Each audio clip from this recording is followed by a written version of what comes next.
As his critics judged, the Alter Rebbe's position was clearly panentheistic.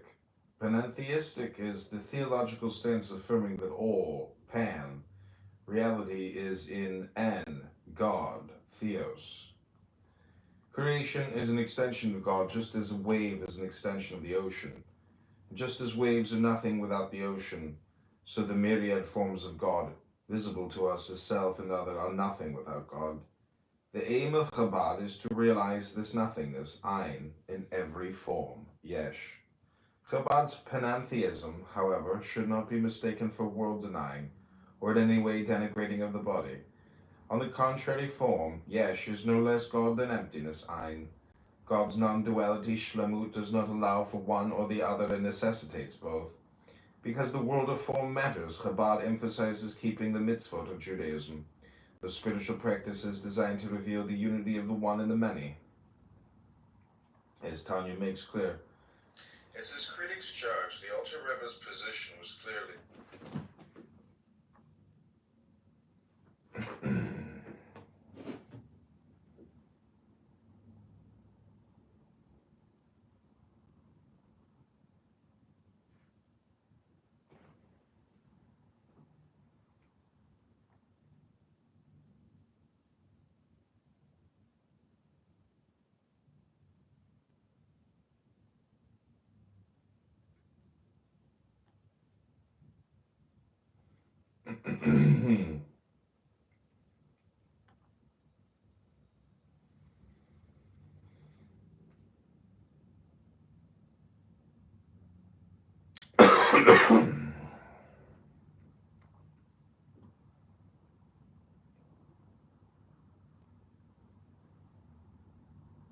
Lesbians?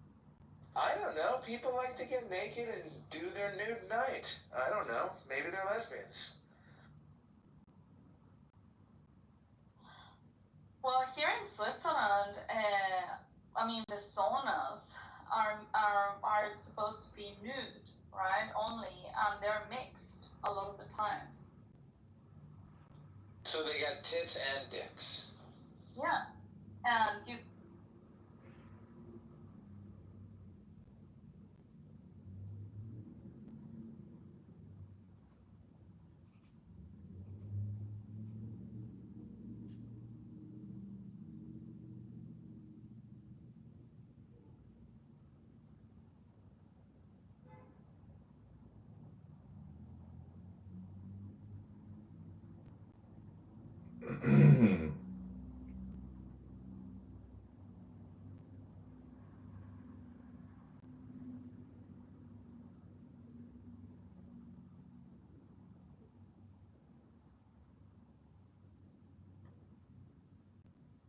Okay, this is 10 minutes of Tanya Torah Chabad.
The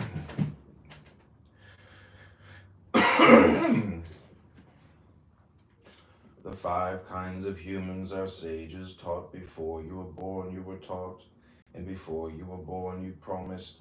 Be righteous and not wicked. And even if the entire world calls you righteous, consider yourself wicked.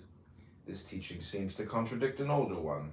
Do not regard yourself as wicked.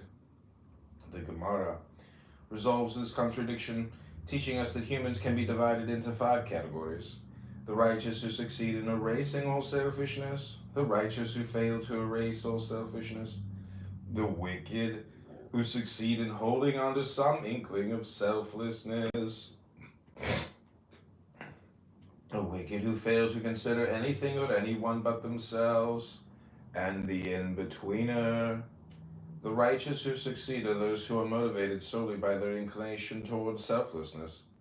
The righteous who fail are those who wrestle with yet control their inclination toward selfishness. The 5.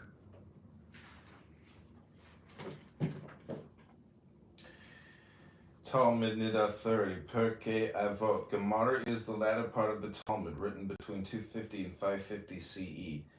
Talmud Berachot 7a provides the first 4 categories. Rosh Hashanah 16b provides the 5th. Benoni, literally an in-betweener, is a person who is neither saint nor sinner, but one who has elements of both. Yetzer HaTov, the good inclination, the inclination towards selfless service to others. Yetzer Hara, the evil inclination, the inclination towards selfishness. The wicked, the righteous who fail are those who wrestle with the righteous who succeed are those who are motivated solely by their inclination towards selflessness. The righteous who fail are those who wrestle with yet control their inclination towards selfishness. The wicked who succeed are those who wrestle with but fail to control their inclination towards selfishness. The wicked who fail are those who are motivated solely by their inclination towards selfishness. Talmud Nida 30, Pirkei Avot, Gemara.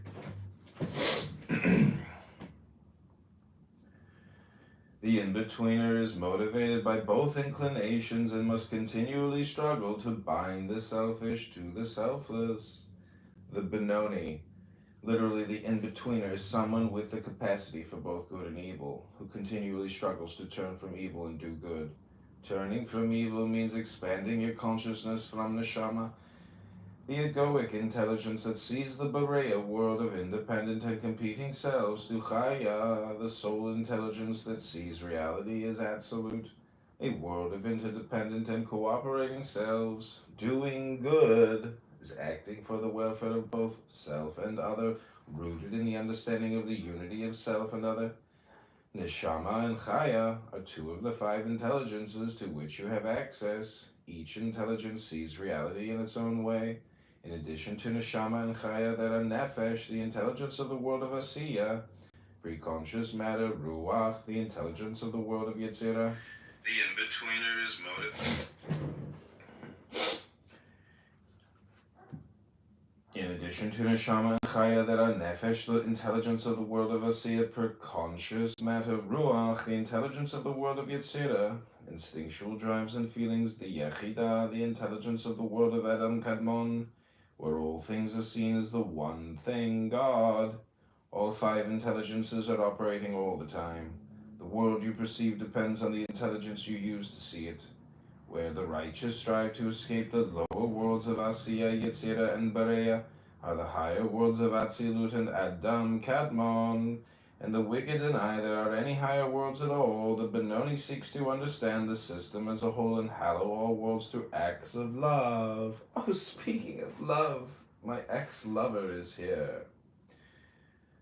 Hello, Isa. Okay, I'm moving on to chapter 2. This is a reading of Tanya, the masterpiece of Hasidic wisdom. I'm creating YouTube clips because this is my morning meditation. This is my morning positive vibration. Because this app, just the casual conversations, honestly, they don't leave me feeling good. And so I'm taking control of my communication, what I'm listening to and what I'm saying. It doesn't mean that I'm opposed to casual conversation, but honestly, I like having casual conversation at nighttime. In the morning, I feel like this is the best time to start your day right because I have a lot of shit I have to do. Okay, this next one is called God, Wisdom, and Your Essential Nature. The inclination towards selflessness is a part of God above, as it is written, and He blew into the nostrils the breath of life. Blowing comes from the innermost depths of your being. So your very life, your innermost essence, is the innermost essence of God. This innermost essence manifests in you as divine wisdom, but the wisdom of God is not knowable the way other wisdom is knowable, for God is simultaneously knower, knowledge, and known. This is what you are told when you read, "Can you find God by searching?" And what God reveals to you, saying, "My thoughts are not your thoughts." God and wisdom are one, and God being unknowable makes wisdom knowable as well, unknowable as well. And yet all beings have their essence and root in the divine wisdom, as it is written, "You have made them all with wisdom." What is your true nature, your Penemayut, each of the five intelligences?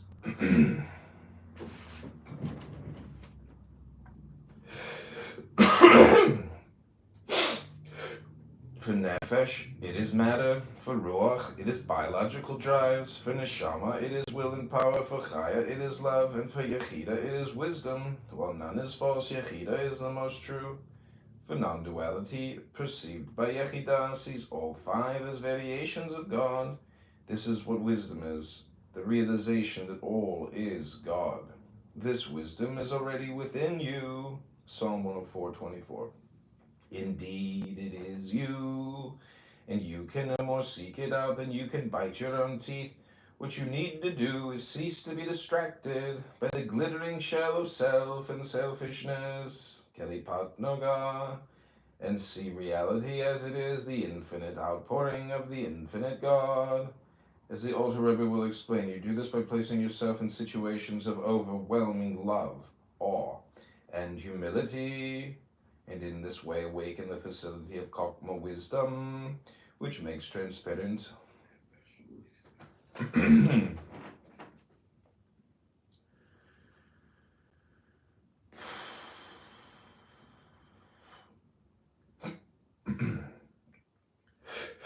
As the Alter Rebbe will explain, you do this by placing yourself in situations of overwhelming love, awe, and humility, and in this way awaken the facility of Chokmah wisdom, which makes transparent the otherwise opaque shell of self, allowing the Shama to be surrendered to Chaya, the way the light of a single burning candle is surrendered in the noonday sun. Penemiyut inwardness, God blew life into you from the innermost depths of divinity. Kokma, Maimonides, Mishnah, Torah, Chilchat, Yosodi, Yachatoira. The inclination towards selflessness is a part of God above, as it is written, and He blew into His nostrils the breath of life. Blowing comes from the innermost depths of your being, so your very life, your innermost essence, is the innermost essence of God. This innermost essence manifests itself in you as divine wisdom, but the wisdom of God is not knowable for the way other than is not knowable the way other wisdom is knowable, for God is simultaneously knower, knowledge, and known. As the Alter Rebbe will explain, you do this. Okay, this is chapter 3. It's called The Three Mothers. The three mothers, wisdom, reason, and knowing. The intelligence of body, heart, and egoic mind manifest through the 10 emanations. These emanations are divided into 2 categories: the three mothers, intuitive wisdom, rational understanding, and integrative knowledge, and the 7 days, compassion, justice, balance, persistence, surrender, direction, and groundedness. The three mothers are intellect, the quality of discernment. The 7 days are the qualities of godliness you are to cultivate. The three mothers are called mothers because they give birth to the 7 qualities of godliness. Intuitive wisdom is the first among the mothers, intuiting the essence of what is. Rational understanding filters intuition through reason, birthing integrated knowledge, the knowledge of things as they are. Together, the mothers reveal the qualities of godliness. Nefesh, Ruach, Neshama, the physical, emotional, and egoic intelligence, respectively, the 10 Sepharot. The three mothers, wisdom, Ego's kind of interesting. Ego is almost like AI, meaning that um, it's like what perpetuates the activity, even if it's stupid activity.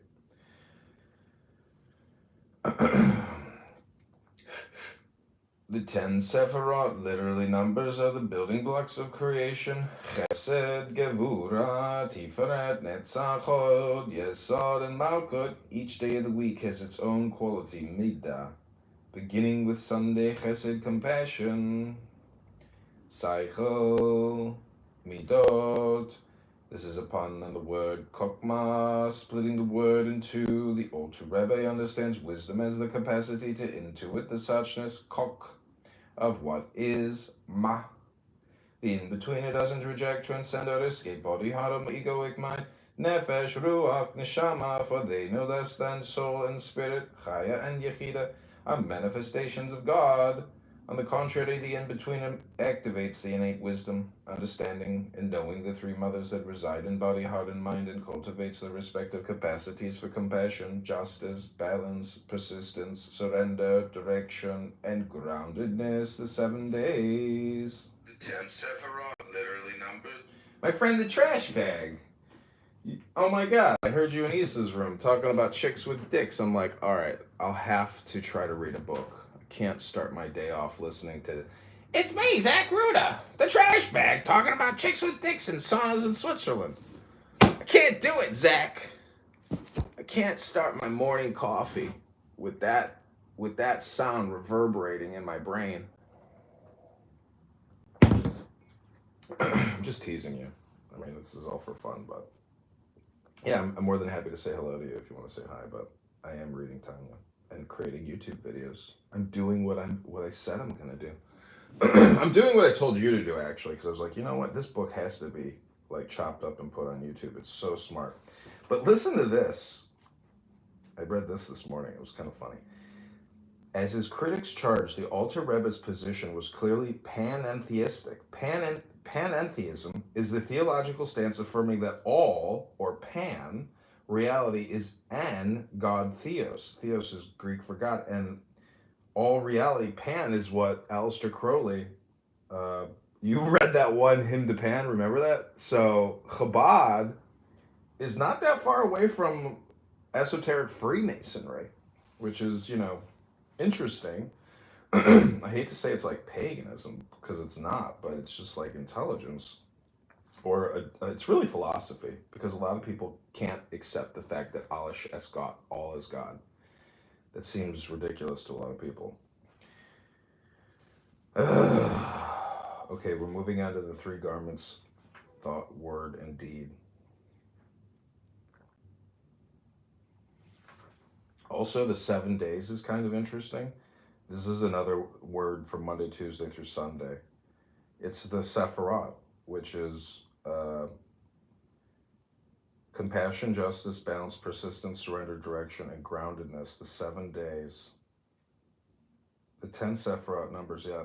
So anyways, it's just amazing, the overlay. Okay, this is the three garments.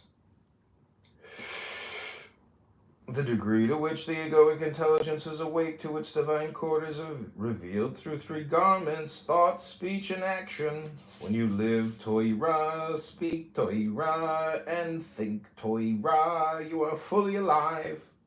Living Torah is love, for the positive practices are grounded in love, and living them is loving God, for God and Torah are one. The vastness of God can never be plumbed, yet godliness is known.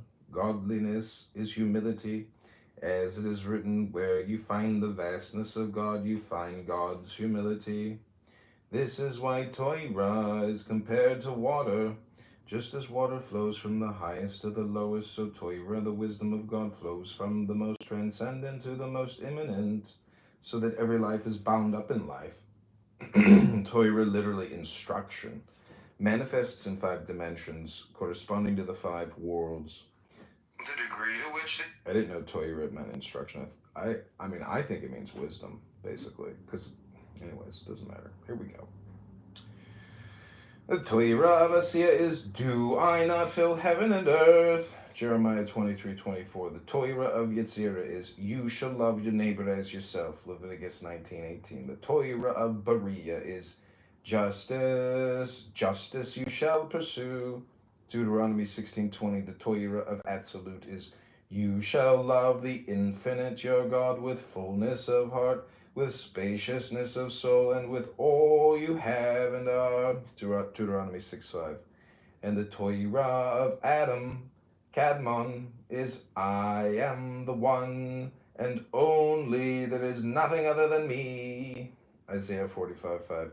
When you live Torah in each dimension, the thoughts, words, and deeds you bring into the world are expressions of wisdom. The way of the in-betweener is the way of Torah.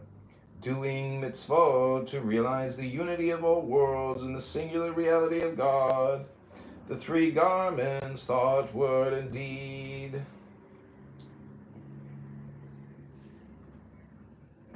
Okay, that's 3, 6, 9, 10, 11. That's 11 videos or 11 minutes of reading plus 2 live streams. And somebody in the YouTube chat wrote, a bald Jew? I'm telling you, it's actually better to be bald, because if I wasn't bald, I wouldn't be able to gaslight people. People just like, it's the only thing they got on you instantaneously. Like, oh, he's bald. He's bald! As I title all of these videos. So this has been 10 minutes of Tanya Torah Chabad. If you want to come up and say anything, now would be the time as I title these videos.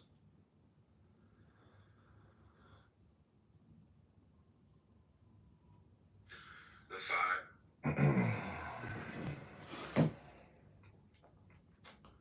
So this is called Psychology of Now. Because in the now is the all.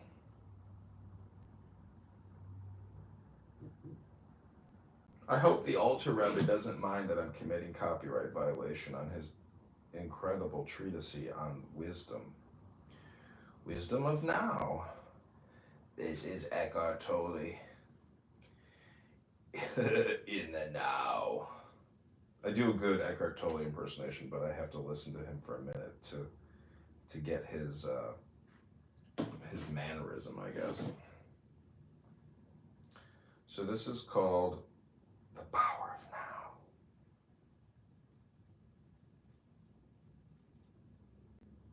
Now. Now this philosophy really upsets a lot of Christians. Christians are very sensitive about everything that is outside of their programming on this app. Power of the All God.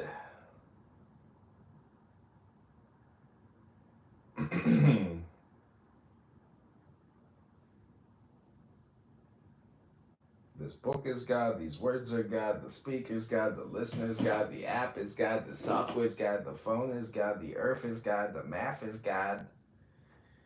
Alles is Gott!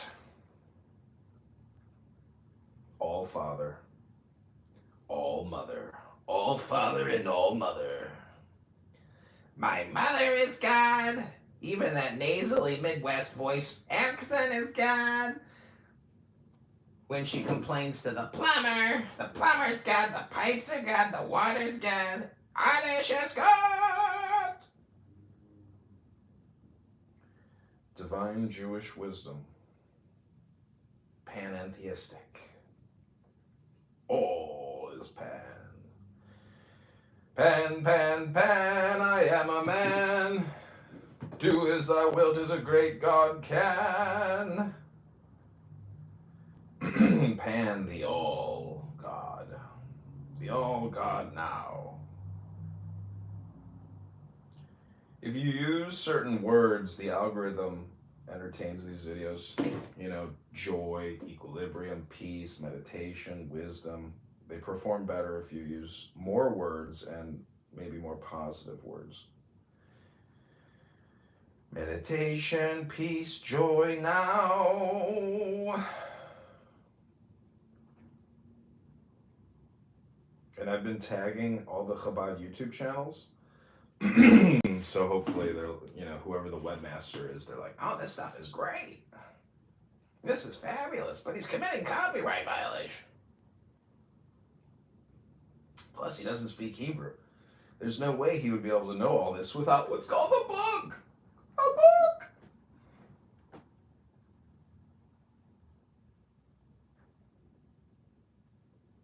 book. Hashtag book. Oh my God, he's reading a book. What are we gonna do? We're gonna have to give him what's called a schizoanalysis. This guy's crazy. He's reading a book. We can't have that. That's not right.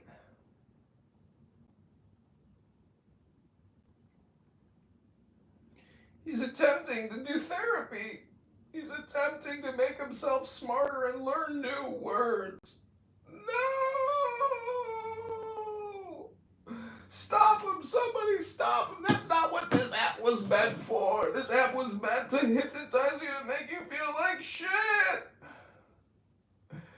He's reverse engineering the problem and reading a book. This can't happen. We have to stop him. This app was meant for Democrat propaganda, misinformation, and raw dog hypnosis. Somebody stop this madman who's reading a book instead of talking with all the degenerates. But they're all God. How can that be? How can everyone here on this app be an extension of the infinite divine creation if all they're doing is talking about nothing? I hope you guys are laughing. I hope this comes off as funny and not stupid and cringe, but you understand that this is humor. Humor me.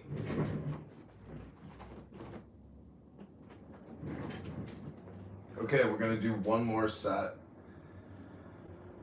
of recordings, and then maybe we will do 3 sets, but yeah, we'll probably do 3 recordings or 3 rounds of 10.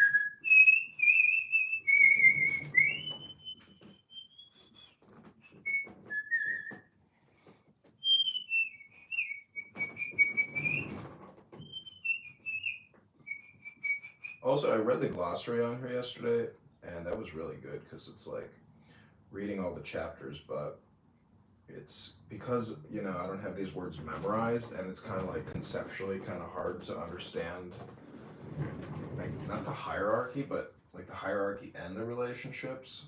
This is why chopping it up into 1-minute bits is very valuable, because what I'm really doing here is expanding my vocabulary or large language model, incorporating esoteric Hebrew. So it's illuminating for the mind, and it's kind of complicated, but it's not that complicated. And I know, Zach, you have great reading comprehension and integration, so maybe this has already been very beneficial for you, because every time I talk to you, you seem to know the buzzwords. I'm like, oh wow, he's good. This guy's good. Okay, this is called Unity Beyond Thought. This is chapter 5. All hail Zach Ruda. Hello? Hello?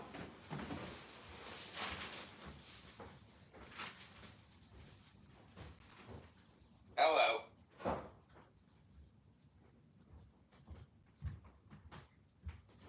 Hello? Hello. Yeah, I think that you're doing something good. You're providing providing a service to the world. You are a mensch. Yeah, Elon Musk in Green Bay, he's like, if you want to start a business, you have to create something that's very useful for people, and it's actually very difficult to be useful. So it turns out that this is like the best way that I know how to be useful for people, and I think it is very valuable. So it's useful. It is useful. Words from a book. They're useful. Who would have thunk? Okay, this is chapter 5, Unity Beyond Thought. You want to say anything before I hit this? No, I'm doing some computer work here. Okay, yeah, that's what I got to do too. Thank you. That's what I got to do too today. This is why I'm doing this now, so I don't get distracted later after I finish this and go to the gym. Then when I come back, I'm gonna do all the shit I got to do. Here we go.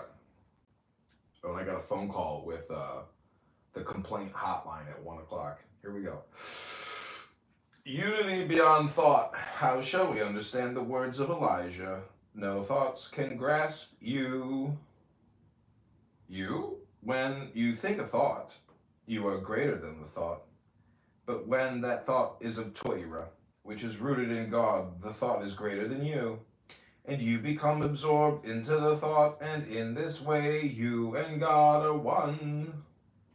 This is a glorious union unlike any other. It has no parallel in the material world, for the unity is complete from every side and every perspective, something that occurs only when the mind is invested in Torah and at once with God. Hence the command to know Torah rather than to merely study Torah is in fact a command to know God by allowing your intellect to be suffused with the divine light that is Torah. This is the meaning of the teaching. Yea, your Torah is within my inward parts. This is the meaning of the teaching. Yea, your Torah is within my inward parts, which is to say that God's wisdom permeates all life, and this is what is meant by engaging with Torah with the sole intent of achieving union with God by concentrating your mind to the best of your ability. Tikkun Zohar, hence no thought can grasp God, but God can grasp the thinker. Intellect, cycle, is composed to Chokmah, Bina, and Da'at, intuitive wisdom, rational understanding, and integrated knowledge. When these three faculties of the mind are open to one another and to the more inclusive intelligence of Chaya, you realize all is God. Torah Lishma, studying Torah for its own sake, which is to achieve union with God. God is beyond thought, but Torah is not. You cannot grasp God, but you can grasp godliness. When you engage Torah study for its own sake, Torah Lishma. And I'm all out of weed, so it makes this a very pure reading, I suppose. Here we go.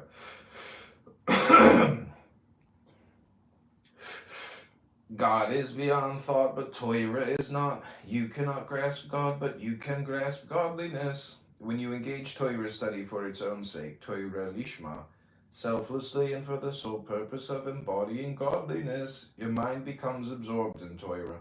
And because Torah is the expression of God as godliness, your mind is absorbed in God. Imagine a fresh sponge submerged in a tub of water. The longer it stays submerged, the more the water fills every facet of its being. In time, the sponge and water are one. The Neshama is like this sponge. The longer your intellect cycle is engaged with Torah, the more it realizes that it is filled with God.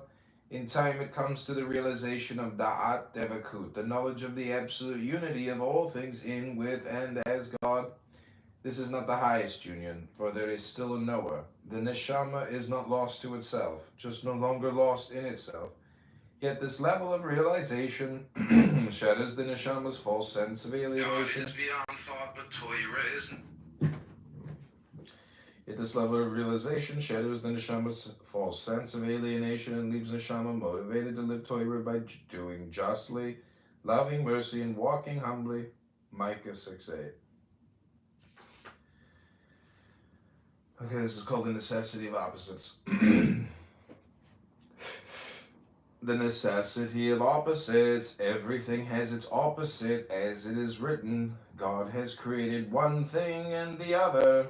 Just as the three garments, when rooted in godliness, reflect selflessness, so when rooted in the other side, they reflect your sense of being a separate self. The garments absorbed in God are godly.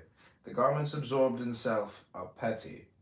Yet even the other side is necessary, veiling the pure light of God to create the illusion of other, that the other might yet come to know the one. Ecclesiastes 7:14. Thought, word, and deed. Sitra Achra, other side, your sense of being cut off from God. Kelipat Noga, glittering shell, your sense of separate selfhood. It is called Noga, glittering, because it distracts the neshama from the greater truth of its unity with God. Just as front goes with back, so the one goes with the many. God is not limited to either, but manifests and transcends them both.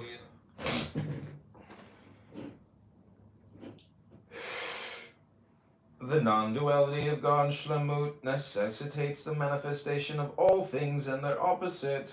The Sitra Achra is the other side of God's oneness, the side that insists that it is other than and alienated from God. Why would God choose to manifest in this way? It is not a matter of choice. God has no choice but to be God. Being God means manifesting everything in its opposite. Just as a magnet doesn't choose to have a negative pole, so God doesn't choose to manifest Sitra Achra. Just as a magnet cannot be a magnet without both positive and negative poles, so God cannot be God without both sides. The Sitra Achra, while being the source of selfishness and evil, is not in and of itself evil. It is, as all things are, part of the infinite creativity of God. The task of the in-betweener is not to eliminate Sitra Achra, but to enlighten it. I think you said that the other day, Zach. It's like to transmute evil into good. Using the body for good. This is chapter 7. Using the body for good. Physical desire is necessarily selfish, seeing the body as an end in itself rather than a means of divine service. Yet even physical desire contains a spark of holiness. Because this is so, physical desire, while rarely self-transcending, can sometimes be steeped in compassion and goodness. For example, eating a meal of fat beef and spiced wine is a neutral act, but if done to make your mind more receptive to the teachings of Torah, or to honor the Sabbath and festivals, your intention to serve God elevates the act and all involved in service to God. The same can be said of humor. If a joke is told to sharpen the mind and uplift the heart, it is in service to God. This what is meant when we say an action is permitted. It is permitted because it releases the self from the bonds of selfishness. Talmud Pesachim 117a, Rava was said to punctuate his Torah lessons with humor.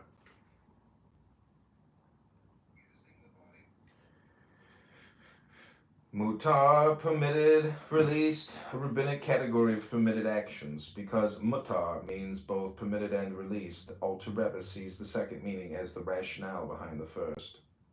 The in-betweener is not an ascetic. The pleasures of the body are not denied to you.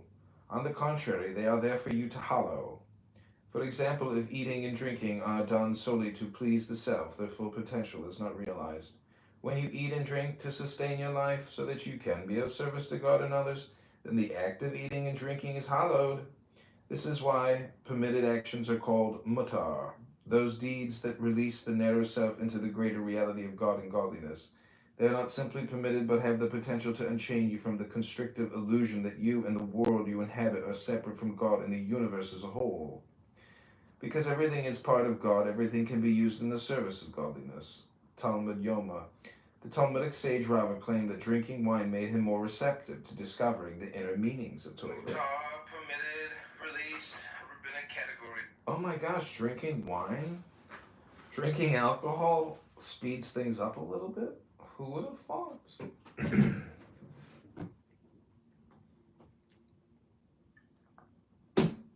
Okay, so this is called using the body for evil. Using the body for evil. Just as there are permitted actions that free you from the self, so are there prohibited actions that keep you being chained to the self. Suppose you are tired and eat to regain the strength to perform a spiritual deed. If the food you eat is permitted, the act of eating elevates the food by using its energy in godly service. But if you unwittingly eat a forbidden food, even the intention of serving God cannot elevate the food because the forbidden is held captive to the other side. What is true regarding what goes into your mouth is true regarding what comes out as well.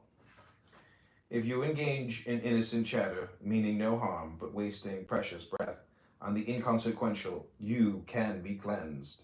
But if your speech is deliberately wicked, if you engage in mockery or slander, such deeds drag you into hell. By using your words more wisely, Gehenna or hell is the world of needless pain and suffering you inhabit when you deliberately set out to harm others. In this and the previous chapter, the using the body for evil. That's why, Zach, I think technically this app is like hell. Because there's so much slander and mockery. So, I don't know if you know this, but you are a hell dweller. Is this hell right now? No, it's not. Here we go. In this and the previous chapter, the Alter Rebbe sets forth 3 categories of behavior: permitted, forbidden, and neutral. He also introduces the idea of intent. What you do, what is permitted or neutral, with the intent of gratifying only yourself, the deed never lifts you beyond the self. If, however, you act with the intent of doing something godly, something for the sake of others as well as yourself, then the act hollows the actor and all things involved in that act. Intent, however, cannot hollow that which is forbidden. The forbidden is forbidden, asur, because it chains you to self and selfishness. No matter what your intent, and being so chained is what it is to live in hell. Using the body for evil. The opposite of mutar is asur, prohibited, chained, a rabbinic category of forbidden actions. A sacred commandment, an act of godliness designed to awaken you to God. There are some things so tightly chained to the Sitra Achor, the place of selfishness, that they cannot be hallowed. In this and the previous... Okay, this is the secret yearning for God.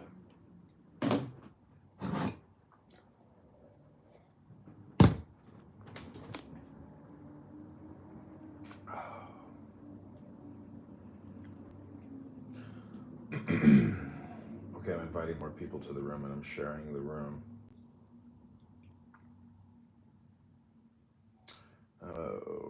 Trying to post it to X.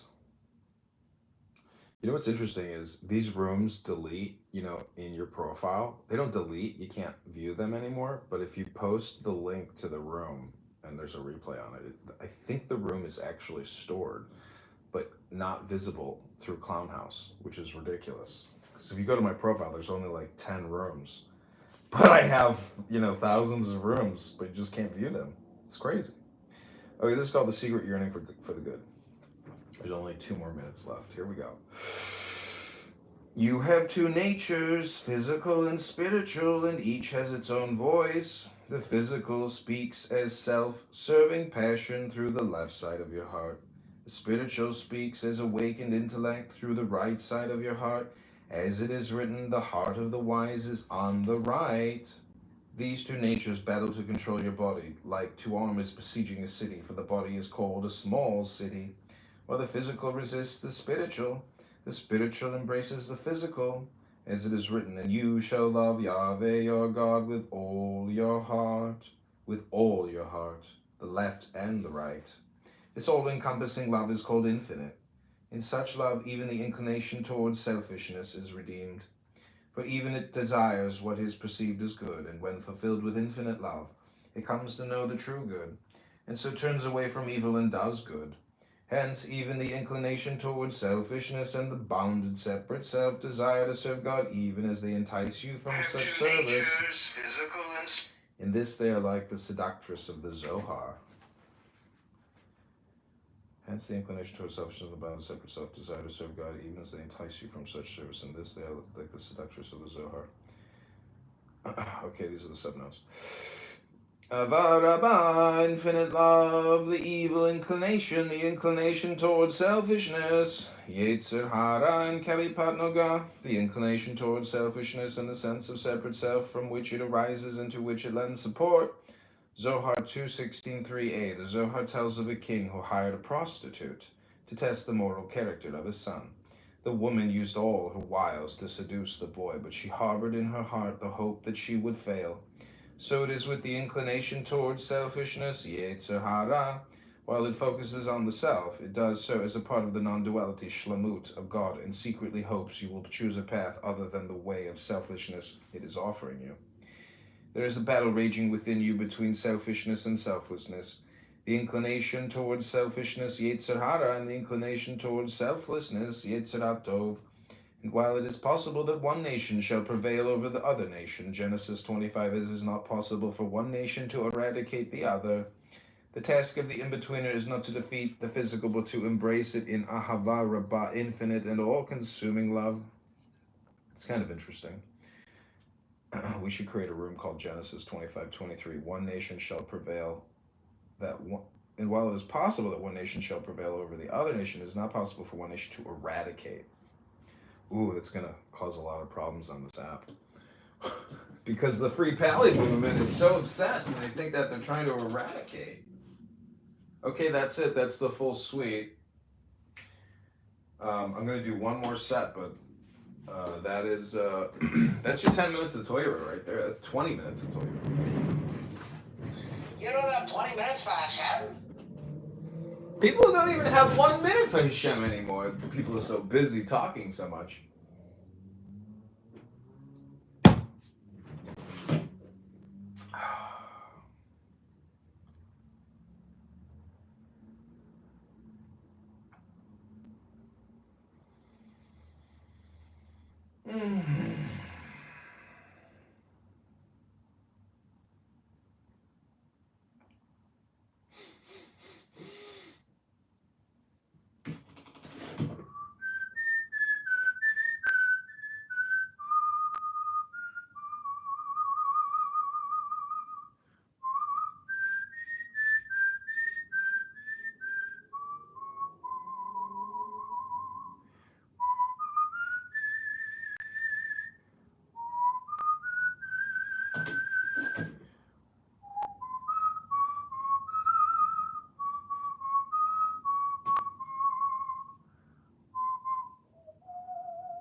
video's doing very good.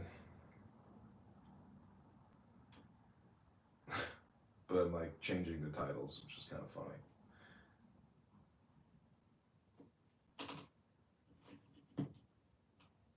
Oh, this phone is worthless.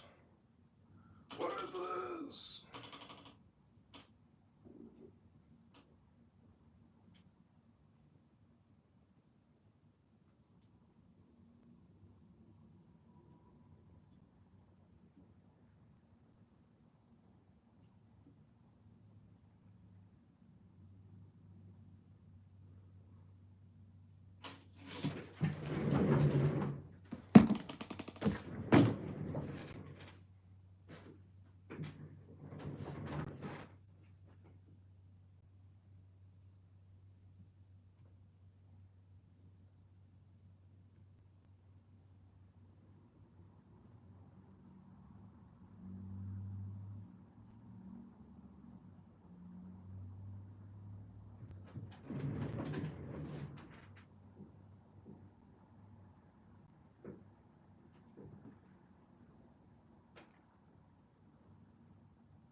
Okay, this is the third part of the 10 minutes of Toira.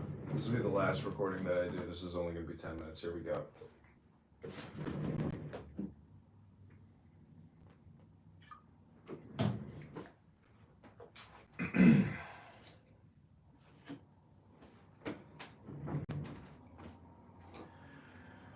There is a battle raging within you between selfishness and selflessness. The inclination towards selfishness, Yetzer Hara, and the inclination towards selflessness, Yetzer Hatov.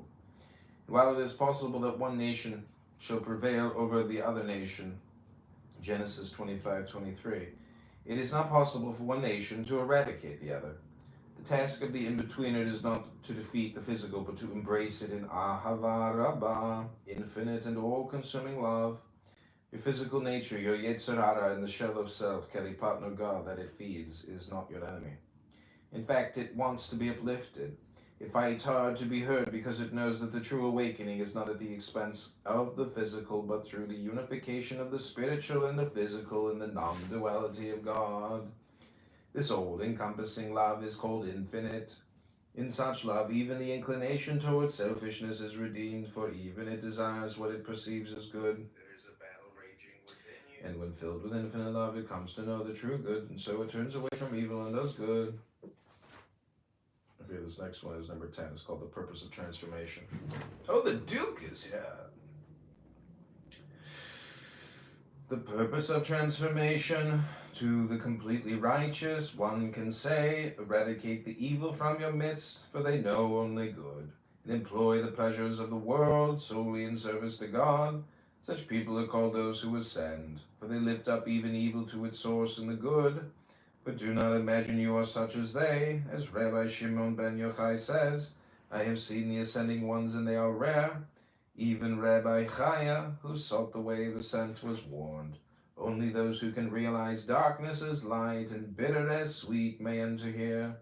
The purpose of this transformation is the unification of the transcendent with the immanent, even in the lowest of worlds. Zohar 1:4a. Only those who know the unity of opposites in God can achieve this awakening. God is both the transcendent one and the immanent many. The transcendent is called the Holy One, is said to be the masculine side of God.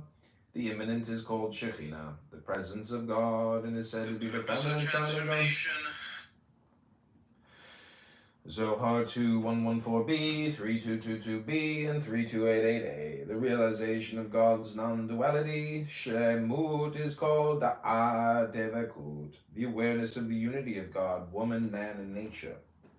Complete tzaddikim are those B'nai Aliyah who know that there is no darkness without light, no bitterness without sweetness, and who thus see all opposites as manifestations of God. This is Da'at Devakut, the realization that the Holy One and the Shekhinah are one. The complete tzaddik knows this innately, and the in-betweener has to attain it through discipline practice. Only those who can realize darkness and as light and bitterness sweet may enter here. The purpose of transformation. To the completely righteous one can say, eradicate the evil from your midst. For they know only good and employ the pleasures of the world solely in service to God. Such people are called those who ascend, for they lift up even evil to its source in the good.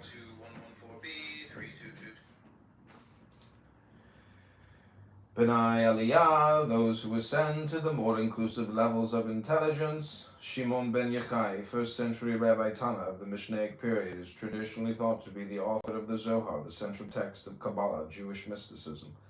The Alter Rebbe is paraphrasing the Talmud, Sukkah, and Sanhedrin. Rabbi Chaya was a contemporary of Shimon ben Yochai.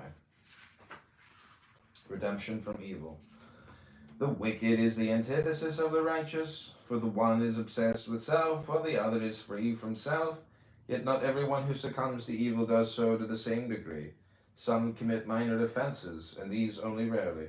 And the offenses are followed by genuine feelings of remorse and an authentic quest for forgiveness, at which point they are wicked no longer.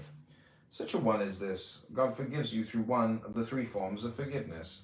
Even those who sin are serious, can repent and find forgiveness. As a rabbi said, the wicked are full of remorse. These too are forgiven. Yet there are those so wicked, so imprisoned in self and selfishness.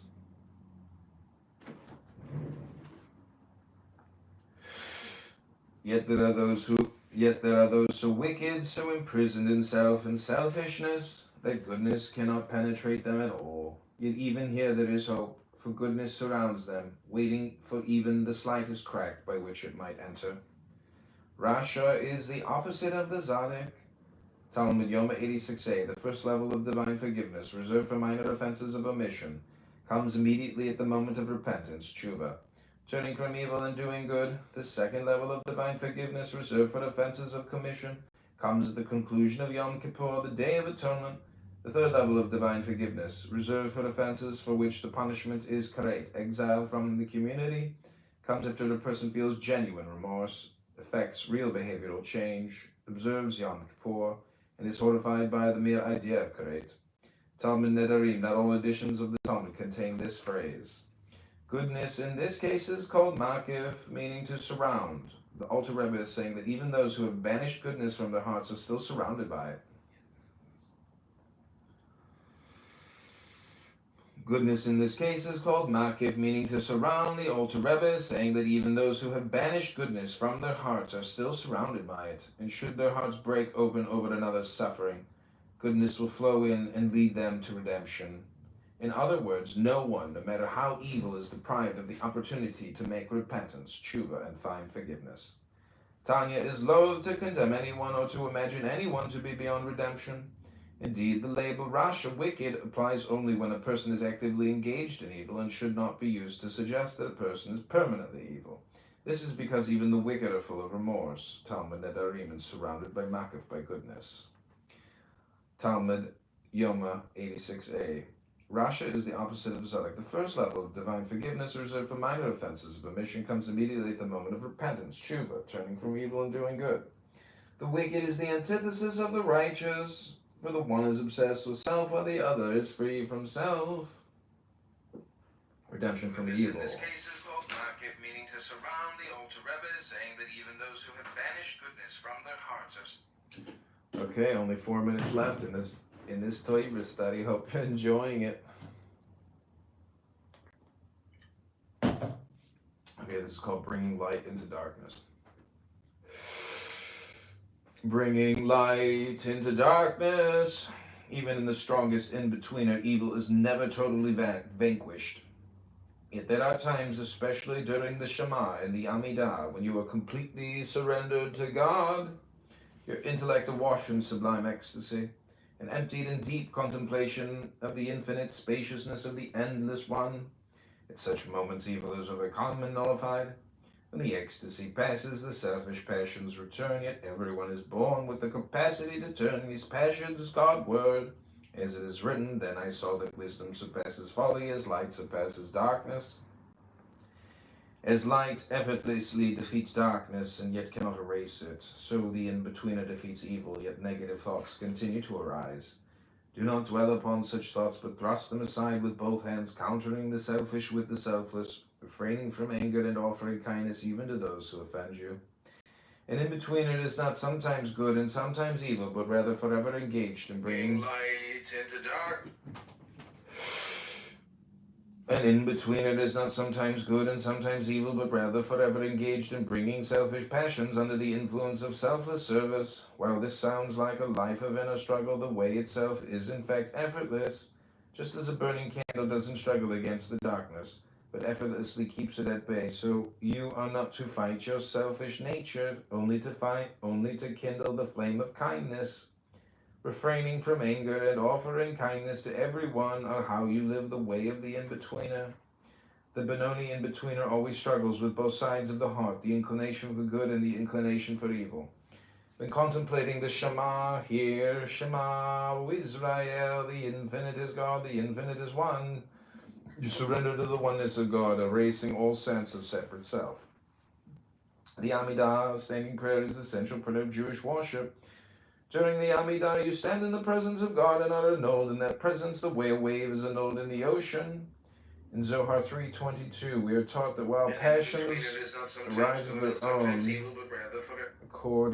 accord outside your control, you can choose how to respond to them.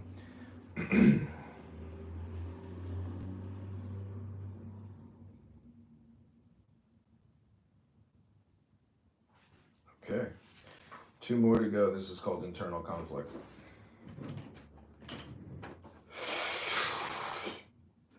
Internal conflict. The in-betweener is judged by both inclinations, judged by them, not ruled by them. The in-betweener listens to the claims of both inclinations and judges between them. When a physical desire arises, the left side of your heart is aroused to pursue it. This is the voice of the inclination toward selfishness.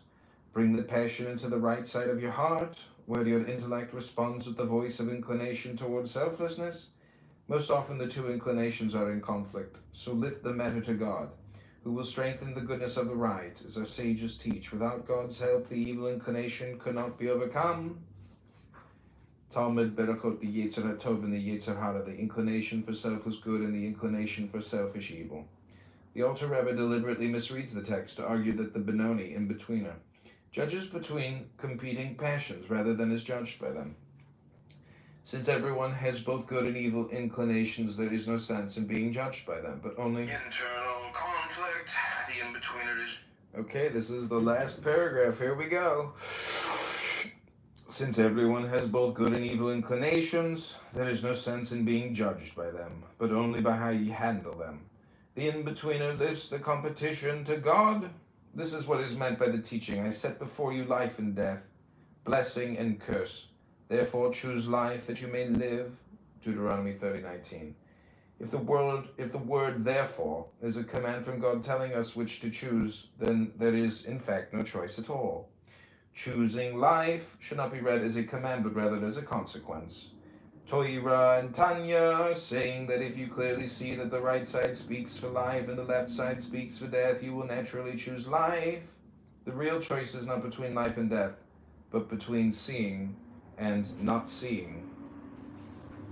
Internal conflict. The in-betweener is judged by both inclinations, judged by them, not ruled by them. The in-betweener listens to the claims of both inclinations and judges between them.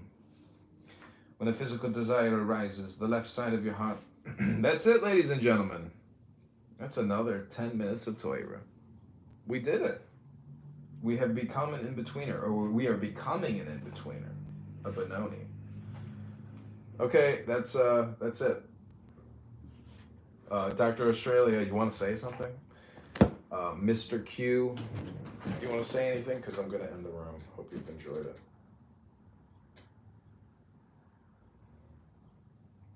You liked it, Mr. Cuckoo? Yo, John, how are you? I'm good. How are you? That was a fun read. Very informative. It's very smart. Huh? It's very smart. Yes, it's very smart what you read, yeah. I love when you do the intonations or whatever, like the singing thing. Really good. Thanks. It's like, it's like what is that called? Kabuki, like Japanese theater. Yeah. Like, yeah, but your version of it. Yeah, I really hope one of these days you're gonna blow up, like become rich and famous with what you do, and then really change the world in a positive way. I mean, not just this small circle, but the big one as well. thanks. I mean, it's not about, blowing up or being like famous or anything. It's really just about my own psychology and then, correcting myself. They say if you want to improve the world, you have to improve yourself. Yeah, it's true. It's true, but you know what I mean, right? Let's say we had like 1,000 more people in this room, and everybody went out with like this positive feeling of, this felt good, and then the wave would be bigger. That's all I mean, It wouldn't be a concentrated one-man army, but like an army of many. Everybody's already there, but it's just like I just read, it's a question of seeing or not seeing or wanting to see. A lot of people do not want to see because they're not happy. But this is like, It's messed up. Right? It's messed up. Like they choose not to see, right? yeah, they don't want. It's difficult. But you can forget it. It's not like riding a bicycle. The brain has the unique ability to forget. So that's why, like, if you study, sacred texts, um, it's like a daily renewal because like every day is like an infinite day. So meaning that like if you don't do the work, you stop doing the work, you will just it won't it doesn't translate or process. Like it needs to be done daily. It's like what we just read about the sponge. The longer you leave it in the water, the more it becomes the water. Nice. I was gonna say something else, but I forgot. But yeah, something about choosing not wanting to see. Like, how do you? Yeah, I guess. I mean, yeah, you just have to make the environment in such a way that you don't become more watery. Mm-hmm. Right? Spongy. It's really sacred text. People need to read. And it's called books. Yeah. Do you rather read like with an audience and out loud, or do you rather read like on silent somewhere in a cafe or maybe in your home? Well, I'm creating 1 minute clips as I'm doing this reading on YouTube across like 10 different cell phones. So, Okay. you know, this is the way I read because I kill two birds or three birds with one stone because I'm live streaming it on YouTube. I'm live streaming it here on Clownhouse. I'm putting it on YouTube. Instagram or YouTube? YouTube. And then if I want, I can download the 1 minute clip on YouTube and put it on Instagram. That's the good way to do it, but that takes a little extra work. That takes more time. I can do that later, but right now I'm just trying to stuff YouTube, and then I'll worry about Instagram later. How serious were you for running for Congress, or was it Senate? Yeah, I'm running for Congress right now. This is day number 7. Oh, nice. How much time until you get the no, like the yes or no? It's November 3rd, 2026. 2026, November 3rd. Yeah. Okay, so next year, November. Yeah, next year in November, I'll know whether or not I'm going to DC as a congressman or I'm going back to my mom's basement to keep reading books. Okay, man. I hope you make the big jump, yo. Even though you're Republican, I think you're somewhat one of the better ones, at least. I agree. I think a lot of these Republicans are just actors and fraudsters. Yeah, and I think you're way more articulate than them. Like, I mean, you got a much higher IQ than some of those people, I would say. Like, yeah. Most of them inheritance money, essentially. It's not real merit or, grit or talent. It's a lot of lawyers. And nobody really likes lawyers because you deal with lawyers when you have, negative change in your life. Divorce, debt, death, etc. Lawyers are, unfortunately, only second to doctors in terms of, you know, importance in life, which it should be backwards. It should really be the philosophers who have, this is why people always complain that um, teachers should be paid more, but unfortunately, most teachers aren't useful enough to be paid more. Most teachers are just, low IQ, or they're just not fit to be teaching anymore. Because it's like a career appointed position.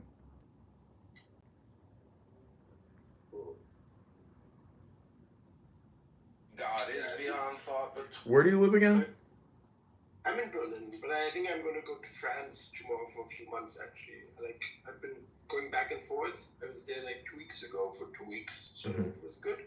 Very different climate and sense of culture. There's this one kid I remember, it happened 2 days before I left back to Germany. This boy, I don't know, because I live in a very Jewish community there, actually, and so, right next to the European Parliament, I think it is. And this boy passed me by, I think maybe 10 years old or something like that. And I didn't understand what he said, but I thought I heard him say bonjour. And so I paused and I was like, yo, excuse me, so did you just say bonjour to me? And he was like, oui, yes. I said, bonjour to you. I said to him, whoa, it's just very unused. I'm not used to it that somebody says this on the street. And so I was almost trying to apologize for me not having said anything back, explaining to him that I come from a different place. And then we just left. And I think I'm not sure if I frightened the boy or if he just, I don't know, but he was a cool kid. He spoke fluent English and French and maybe even some Hebrew. I don't know, but this was different. Yeah, and then I come back to Berlin and I don't know, man. I don't look Aryan enough, I think. But I always, when I speak to Germans, sometimes they just, maybe it's the city, maybe it's just Berlin. I don't know. Yeah.